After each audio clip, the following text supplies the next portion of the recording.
ગુજરાતીના પ્રતિષ્ઠિત કવિ ફૂલચંદભાઈ શાહની એક કવિતા છે, એમાં એવું કીધું છે કે ડંકો વાગ્યો લડવૈયા શુરા જાગજો રે, શુરા જાગજો રે, શુરા જાગજો રે. ડંકો વાગી ગયો છે ભારત દેશની અંદર લોકશાહી બચાવવા માટે. શુરાઓએ એને જાગવાનું છે. ચૂંટણીઓ ઘણી બધી વખત આવે છે, વારંવાર આપણે નહીં હોઈએ તોય ચૂંટણીઓ આવશે. આપણા જન્મ પહેલા ચૂંટણીઓ આવી, પણ આ 2000ની લોકસભા જેવી ચૂંટણી હજારો વર્ષો પછી ક્યારેક જ આવતી હોય છે કે જ્યારે ચૂંટણી કોઈ પાર્ટી કે કોઈ નેતાને નહીં, દેશને જીતાડવા માટે લડાતી હોય છે. એવો સમય ક્યારેક જ આવે. નેતાઓને જીતાડવાની ચૂંટણીઓ ઘણી આવશે, પાર્ટીને જીતાડવાની ચૂંટણીઓ ઘણી આવશે.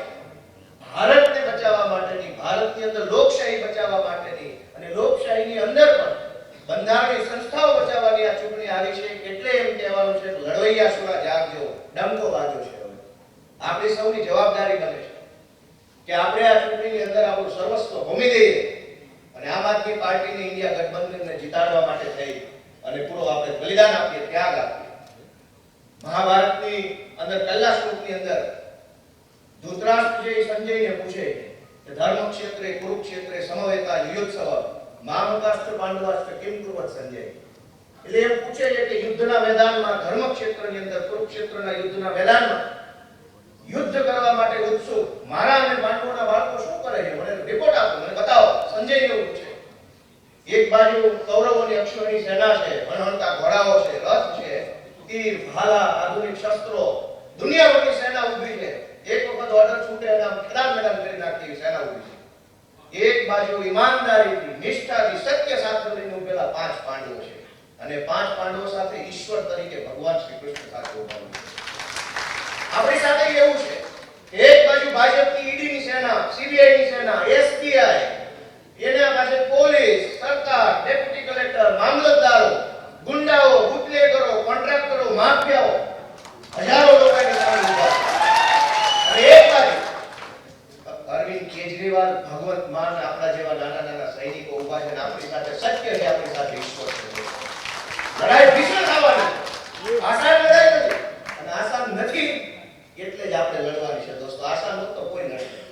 આપણે તો એટલે લડવી છે કે આ ભીષણ લડાઈની અંદર ભીડાઈ જવું છે.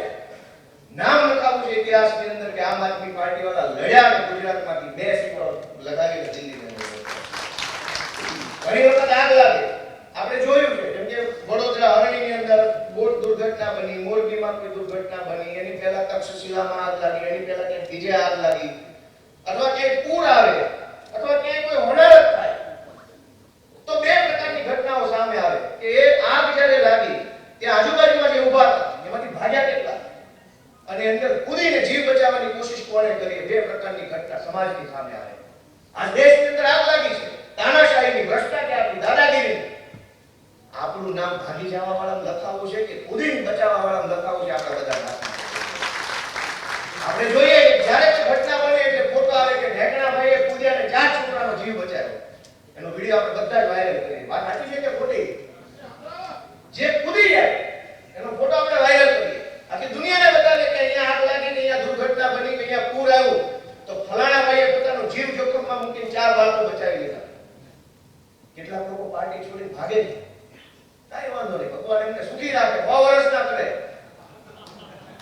પણ આપણે આગ લાગી હોય ભાગવા વાળાની, એની અંદર કૂદી જવા વાળા, આપણે હોમાઈ જાય આ તો 4 નો જીવ બચાવી એવા માણસો.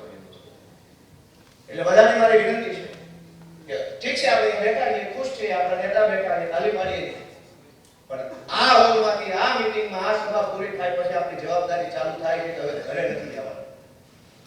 થેલો લઈને ચૈતરભાઈ અથવા ઉમેશભાઈ અથવા પાર્ટી જ્યાં જવાબદારી સોંપે ત્યાં આવતો 1 મહિનો, કેમ કે કાલથી તો ચૂંટણી જાહેર થઈ જવાની છે.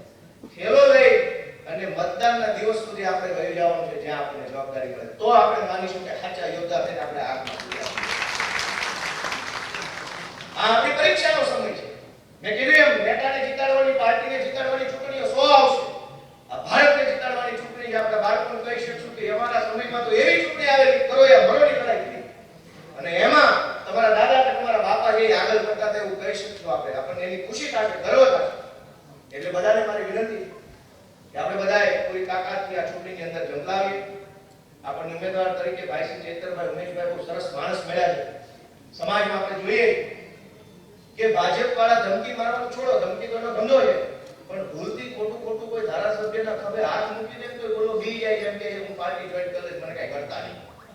એટલો બધો ડરનો માહોલ છે. એવા સમયમાં ચૈતરભાઈ જેવો માણસ 1 મહિનો જેલમાં રહીને આવ્યો તો હજુ આપણે તો ફિલ્મમાં ઝૂકેગા નહીં, આ રિયલ માણસ છે. ઝૂકેગા ફિલ્મમાં તો શું છે, એને કીધું હોય તારા ઝૂકેગા નહીંનો ડાયલોગ બોલવાનો છે એટલે બોલી નાખે. રિયલ લાઈફમાં એ ઝૂકી જાય, વાજેવાળા ધોકો પછાડે. અસલ ઝૂકેગા નહીં જો કોઈ હોય તો ચૈતરભાઈ વસાવાય બેઠા જેલમાં. એટલે આપણે એમ કહીએ કે ગમે એવી મોટી ઈડી સીબીઆઈ સેના આવે, આપણી પાસે આપણા દિલમાં સત્ય છે, આપણા વિચારોમાં પ્રમાણિકતા છે, અને આપણા નેતા અરવિંદ કેજરીવાલ છે કે આ લડાઈ આપણે જ જીતવાની છે. અને મહાભારતની છેલ્લી વાતથી પૂરી કરીએ કે મહાભારતનું યુદ્ધ થયું. એક બાજુ આ બધી હજારોની સેના ઊભી, એક બાજુ નાનો રથ લઈને અર્જુન ઊભેલા. એટલે એમ થયું કે ભાઈ આટલા બધા માણસોને કેવી રીતે પકડીશું? ભાજપવાળા આપણા કાર્યકર્તાનું મનોબળ તોડવા માટે એમ કહે કે ભાઈ તમારી પાર્ટી પતી ગઈ, તમારી પાર્ટીમાં ફલાણાભાઈ વયા ગયા, હવે કાંઈ થશે નહીં, ઓલાભાઈ ઘરે બેસી ગયા, પેલાભાઈ ઉપર બેસી ગયા. આવી રીતે આપણું મનોબળ તોડવાની કોશિશ કરવામાં આવે. અર્જુનની હાલત એવી હતી મહાભારતના મેદાનમાં, કુરુક્ષેત્રના. એને એમ થતું હતું કે પહોંચી શકાય છે નહીં પહોંચી શકાય. અમારા બેટા કૌરવો તો બધું મોટું લઈને આવ્યા.